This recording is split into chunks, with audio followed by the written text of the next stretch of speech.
안녕하세요 여러분, 써뉴쌤이에요. 제 강의를 듣고 나시면 좋아요와 구독을 꼭 눌러주세요. 응급상황 대처. 응급처치는 임시처치를 말합니다. 쉽게 말하면 땜빵처치죠. 진짜 처치는 병원에 가서 하는 거죠. 자, 그래서 응급처치는 기도의 확보. 기도의 확보라는 것은 공기가 지나가는 길을 열어주는 거예요. 그래서 기도 유지, 기도 확보, 숨길 확보, 숨길 유지 이렇게 부릅니다. 심장박동의 회복, 심장박동이 다시 회복하도록 공기가 지나가는 길을 확보하고 심장박동이 다시 회복하도록 해서 생명의 위험이나 증상이 나빠져서 생명이 위험해지는 지경을 방지하기 위해 긴급히 수행하는 치료를 응급처치, 임시처치, 땜빵처치라고 한다. 자, 그래서 응급처치는 위급한 상황, 응급한 상황에서 행해지는 기도의 확보, 심장박동의 회복, 생명의 위험이나 증상 악화 방지를 위해 긴급히 신속히 하는 행위를 말한다. 자, 그래서 응급처치의 목적은요, 인명구조, 사람 인자에 목숨 명자에 구할 구자에 도울 조자, 사람의 목숨을 구하고 돕는 행위, 고통 경감, 고통을 가볍게 덜어주는 것을 말하죠. 상처나 질병이 나빠지는 악화되는 것을 방지하기 위해서. 자, 119가 올 때까지 제가 곁에 있을 테니 걱정하지 마세요. 심리적 안정 도모. 그래서 응급처치의 목적은 인명구조, 고통 경감, 상처나 질병의 악화 방지, 심리적 안정 도모를 위해서 행해지게 됩니다. 응급처치를 할 때 응급한 환자를 발견했어요. 119 등에 신속히 신고하도록 한다. 자, 사람이 많은 곳에서 쓰러진 대상자를 발견했어요. 그러면 그곳에서 응급처치 교육을 가장 많이 받은 사람의 지시에 따라 응급처치를 하도록 한다. 자, 그러면 5번 긴급을 요하는 대상자 순으로 처치한다. 긴급하다는 것은 내버려 뒀을 때 당장 죽을 수 있는 사람을 말해요. 자, 숨을 못 쉬는 사람과 팔에서 피가 나는 사람, 숨을 못 쉬는 사람이 긴급하죠. 머리에서 피가 나는 사람과 다리에서 피가 나는 사람, 머리에서 피가 나는 사람이 응급하죠.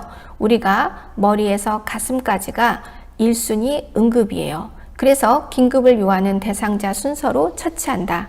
그러면 이미 죽어버린 사람과 죽으려고 하는 사람, 누가 더 긴급하냐? 죽으려고 하는 사람이에요.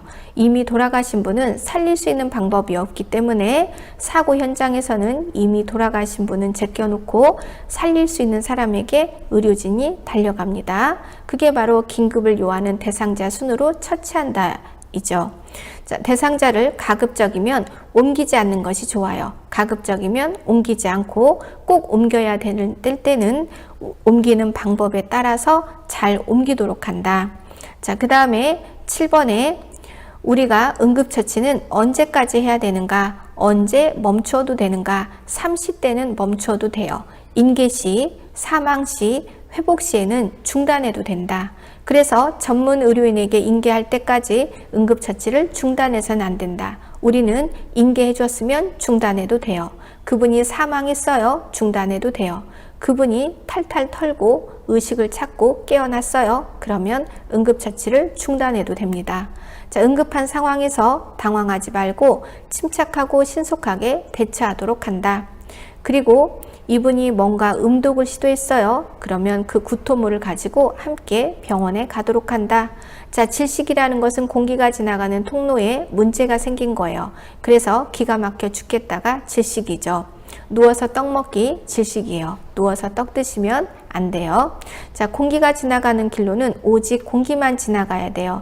그런데 공기가 지나가는 길로 음식이나 물이 들어가요. 그러면 그 음식이나 물은 공기가 지나가는 기도의 입장에서 보았을 때 이물질이죠. 이상한 애들이 들어온 거예요. 엉뚱한 통로로. 이랬을 때 질식하는 증상이 보일 수가 있는데 이 그림 같은 증상이죠. 질식시 대상자의 주 증상, 기가 막히다, 누워서 떡 먹기 했을 때 이런 일이 생길 수 있어요. 목을 조르는 듯한 자세를 하고 갑자기 기침을 하며 괴로운 얼굴 표정을 한다. 숨을 쉴 때 목에서 이상한 소리가 들릴 수도 있고 공기의 흐름은 적거나 없을 수 있다. 이럴 때 돕는 방법, 이물이 유관이라는 건 눈이에요. 기도를 받고 있는 이물질이 내 눈으로 보이면 뇌가 손을 넣어서 그걸 꺼내려고 하지 말고 큰 기침을 해서 뱉어내도록 유도한다. 이물이 기관지로 더 내려갈 수가 있기 때문에 손가락을 집어넣어 이물을 꺼내려고 하는 것은 매우 위험한 행위다. 이럴 때 대상자가 의식이 있어요. 의식이 있는 경우, 의식이 있기 때문에 이분을 세울 수가 있어요. 그래서 대상자를 세워서 대상자의 뒤에 서서 대상자의 명치 중간에 주먹을 놓고 후 상방으로 힘차게 하나 둘 셋 하나 둘 셋 하고 밀어 올린다. 이렇게 하는 행위를 하임 리히법이라고 해요. 하임 리히법. 그런데 이분이 의식이 없어요. 의식이 없으면 세울 수가 없죠. 그러니까 바닥에 눕히죠. 바닥에 눕히고 내가 그 위에 올라가서 후상방으로 힘차게 밀어 올리는 거예요. 자, 경련이란 일시적인 뇌의 졸도를 말합니다. 오랜 시간 졸도하지 않아요. 일시적인 졸도예요. 그래서 이 졸도는 1분에서 2분 사이에 멈추게 돼 있어요. 경련은 떤다. 그런데 이렇게 앞에 아무것도 나와 있지 않아요. 그러면 앞에 뇌라는 말이 생략이 된 거예요. 이런 경련을 뇌에서 직접 온 경련이죠. 자, 그래서 뇌세포가 비정상적으로 자극을 받아서 경련을 일으키는 거예요. 그런데 어떤 경우에 경련을 하는가? 우리가 어떤 주기를 가지고 일정하게 경련을 하는 분들이 있어요. 그런 분들을 간질환자라고 하는데, 간질이라는 말을 요즘엔 잘 쓰지 않고 뇌전증이라는 말을 씁니다. 이 전증이라는 말이 붙었는데, 이 전증이라는 것은 경련이라는 뜻이에요. 떤다. 그래서 우리가 손을 떨면 수전증이라 하죠. 뇌가 떨기 때문에 뇌전증이에요. 주기를 가지고 비정상적인 뇌파가 나오기 때문에 그 비정상적인 뇌파가 나올 때 떠는 거예요. 자, 약물에 중독이 되어도 뇌가 떨 수 있어요. 저혈당 쇼크에 빠져도 뇌가 떨 수 있어요. 알코올을 금하고 있는 중에 알코올에 대한 갈망이 너무 지나치면 뇌가 떨 수가 있어요.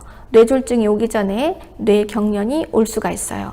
뜨거운 열에 오랜 시간, 장시간 노출이 되면 뜨거운 열을 견디지 못해서 뇌가 떠는 뇌경련이 올 수가 있어요. 자, 그래서 경련 시에는 몸이 뻣뻣해지고 호흡곤란 및 의식의 변화가 올 수가 있다. 그래서 관략근이 이완되어 자기 통제력을 잃게 돼요. 이 경련하는 동안에 내가 나를 통제할 수 없는 상황이 되는 거죠. 그래서 대소변이 새어나올 수 있다. 자, 발작을 경련, 전증, 떤다 이렇게 말할 수 있어요. 그런데 우리는 경련이라는 말을 많이 쓰지 발작이라는 말을 좀 많이 쓰지 않습니다. 자, 그래서 뇌전증은 뇌가 어떤 주기를 가지고 떠는 거예요. 이런 분들은 간질 환자라고 하죠. 뜨거운 열 때문에 떤다. 열사병 환자, 뜨거운 열을 견디지 못해서 떱니다. 그래서 열사병은 습도가 높고 열이 40도 이상 높아지는 그런 환경에서 몸의 열이 계속 밖으로 나가지 못하고 몸에 뜨거운 가마솥처럼 열을 받는 거예요. 이럴 때 뇌가 시상하부가 뜨거운 열을 내리기 위해서 최대한 기계를 작동을 하는데 전혀 열이 떨어지지 않는 환경이 계속 수시간 내지 지속이 되면 뇌가 견디지 못해서 뇌경련이 일어나고 의식을 잃고 쓰러지게 돼요. 그래서 열사병, 고온다습한 곳에서 몸의 열을 발산하지 못하고 체온은 계속해서 높아지게 되면 뇌가 경련을 일으킨다. 뜨거운 열 때문에 어지러움과 피로를 느끼다가 의식을 잃고 쓰러질 수 있다. 그래서 뜨거운 열 때문에 죽는다. 열사병이라고 합니다. 자, 이렇게 쓰러진 환자를 발견했어요. 어떻게 하면 좋은가? 자, 대상자의 머리 아래 부드러운 것을 대주고 위험한 물건은 치우도록 한다.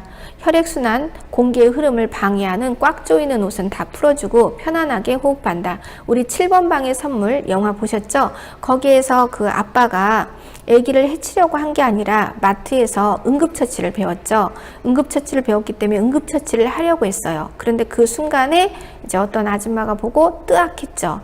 자, 7번 방의 선물은 편견이 얼마나 무서운지를 말해준 영화예요. 편견이라는 것은 치우칠 편자에 볼 견자예요. 한쪽 면만 본다. 우리가 선입견을 가지고 보는 그 편견이 얼마든지 사람을 죽일 수 있다는 것을 보여준 영화죠. 저는 그 영화를 한 7번을 보았습니다. 7번을 보았는데 7번 동안에 계속 울었어요. 자, 그래서 이런 문제가 나오면 7번 방의 선물에 그 아빠를 생각하세요. 그래서 편안하게 호흡을 해주려고 했던 거예요. 자, 고개를 옆으로 돌려주었죠. 이분에게서 나온 액체가 다시 기도로 들어가서 기도 질식사를 예방하기 위해서 기도를 옆으로 돌려줬어요. 그래서 얼굴을 옆으로 돌려서 기도 유지, 공기가 지나가는 길을 확보했다. 기도 확보, 기도 유지, 숨길을 열어주었죠. 자, 그 다음에 혀나 입안에 상처를 내거나 호흡곤란을 일으킬 수 있기 때문에 이물질을 넣어서는 안 된다. 자, 경련은 일시적인 졸도이기 때문에 오래 가지 않아요. 길어야 2분이면 끝나요. 그렇기 때문에 대상자를 억지로 꽉 붙잡거나 하면은 안 된다. 자, 이렇게 경련이 보통은 2분을 넘지 않지만 지나치게 오래간 경련 발작은 보고하도록 한다. 자, 화상은 불화자의 상처예요. 뜨거운 불로 인해서 상처를 입었어요. 그랬을 때 뜨거운 연기로 기도에 화상을 입죠. 그러면 기도가 띵띵 붓게 돼서 공기가 지나가는 통로가 막히게 돼요. 우리가 화재가 났을 때 불에 타서 돌아가시는 게 아니라 불에 타서 돌아가시는 분도 계시겠죠. 하지만 뜨거운 화기 때문에 공기가 지나가는 기도가 부어서 돌아가시는 거예요. 그러니까 뜨거운 열이 입과 코를 향해 들어가지 않도록 입과 코를 막으시고 바닥을 기으면서 나오셔야 돼요. 자, 아까 일시적인 졸도를 말했는데 5분 이상 가는 거는 당연히 병원에 가서 정밀검사를 받아야 되고요. 일시적인 졸도 1, 2분에 대한 졸도를 했더라도 당연히 보고를 하셔야겠죠. 자, 화상, 뜨거운 연기로 인해 기도 화상을 입을 수 있다. 자, 그러면 화상 시 1차적인 관찰 내용, 기도 확보, 숨기를 확보해야 된다. 그래서 뜨거운 열을 흡입하지 않도록 기도를 확보하도록 한다. 기도가 띵띵 부어서 호흡곤란이 있는 경우에는 119를 통해서 바로 병원으로 이송하도록 한다. 자, 그러면 화상은 1도 화상, 2도 화상, 3도 화상이 있어요. 1도 화상, 껍데기 층에만 화상이 있는 거죠. 표피에만 국한된 가장 가벼운 화상이고 흉터가 없이 바로 회복되죠. 2도 화상부터가 문제예요. 2도 화상은 몹시 아프고 물집이 생겨요. 자, 그런데 물집, 대상포진 물집, 욕창의 물집, 수도 환자의 물집, 화상 환자의 물집은 터뜨리거나 뜯어내지 않도록 한다. 그 물집을 터뜨릴지 뜯어낼지는 누가 결정하냐? 닥터가 결정합니다. 자, 3도 화상의 포인트는 3도 화상은 아프다는 소리를 지르지 않아요. 우리가 화상 환자가 여러 명이 응급실로 실려왔어요. 그러면 우리 의료진들은 아프다고 소리 지르지 않는 위급한 3도 화상 환자에게 먼저 달려갑니다. 이분이 아프다고 소리 지르지 않는 이유는 아프다는 감각을 느끼는 신경세포까지 손상을 입었기 때문이죠. 한마디로 말하면 샤브샤브가 된 거예요. 익어버렸어요. 그래서 손상된 지피는 재생되지 않기 때문에 손상된 부위의 가장자리에서만 새살이 돋고 이분들은 심각한 화상이기 때문에 아프다는 소리를 하지 않는다. 그게 바로 3도 화상이에요. 2도 화상의 포인트는 물집이 생긴다. 3도 화상은 엄청 깊다. 1도 화상은 흉터 없이 회복한다입니다. 자, 그래서 이제 화상 환자를 어떻게 도와야 되는가? 화기를 최대한 빨리 빼야겠죠. 그래서 화상을 입은 즉시 화상 부위의 통증이 없어질 때까지 15분 이상 찬물에 담가 화기를 빼도록 한다. 자, 찬물에 담그거나 화상 부위를 깨끗한 물수건으로 감싸 세균의 감염을 예방하도록 한다. 2번, 만약에 몸에 옷이 붙어 있어요. 그러면 옷 위로 찬물을 부어서 화기를 빼고요. 벗기기 힘든 의복은 억지로 벗기지 마세요. 왜냐하면 화기가 충분히 빠지지 않았을 때 피부 표면에 껍질이 그 의복에 묻어서 벗겨지기 때문이에요. 우리가 화상 환자는 삶은 달걀을 기억하세요. 삶은 달걀, 처음에 뜨거운 채에 껍질을 벗기려고 하면 껍질이 벗겨지지 않고 설령 벗겨진다 하더라도 달걀 살이 뜯겨져 나가죠. 우리 화상도 마찬가지예요. 삶은 달걀을 찬물에 담궈서 화기를 빼면 잘 벗겨지죠. 이것처럼 화기를 충분히 빼야 된다. 그래서 벗겨지지 않는 부위를 가위로 오려내셔야 돼요. 오려내고 기다리면 화기가 빠지면 껍질과 의복이 분리가 돼요. 자, 그래서 벗기기 힘든 의복은 억지로 벗기지 말고 가위로 잘라내고 반지, 팔찌, 귀고리와 같은 장신구는 최대한 빨리 빼야 되는데 왜냐하면 이따가 물집이 생기기 때문이에요. 이따가 물집이 생겼을 때 빼면은 껍질이 벗겨지기 때문이죠.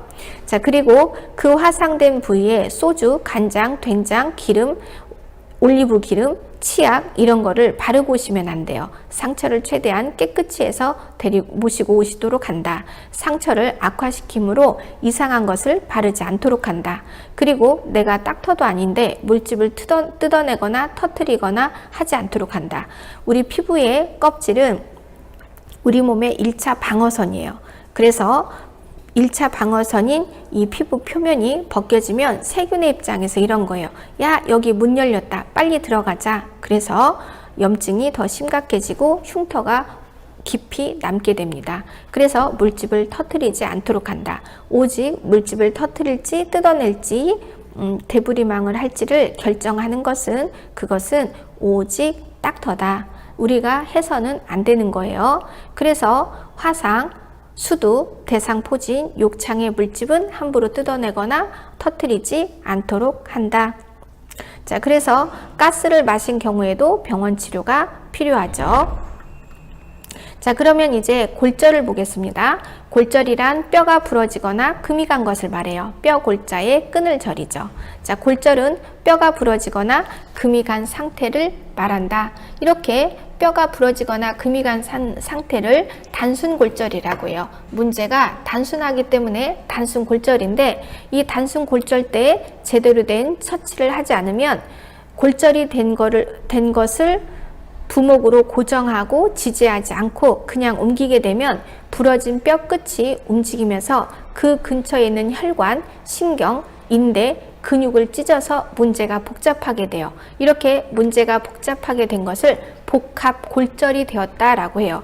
우리가 교통사고 그 자체는 무섭지 않아요. 교통사고로 인해서 뼈가 부러진 것은 무섭지 않은데 뼈가 부러진 그 뼈에 의해서 근처의 신경이나 혈관이나 인대나 근육이 손상이 되는 2차적 손상이 더 위험한 거죠. 뭐니 해도 가장 위험한 것은 큰 동맥이나 이런 혈관이 손상이 돼서 과다 출혈이 생기는 것이 가장 위험하죠.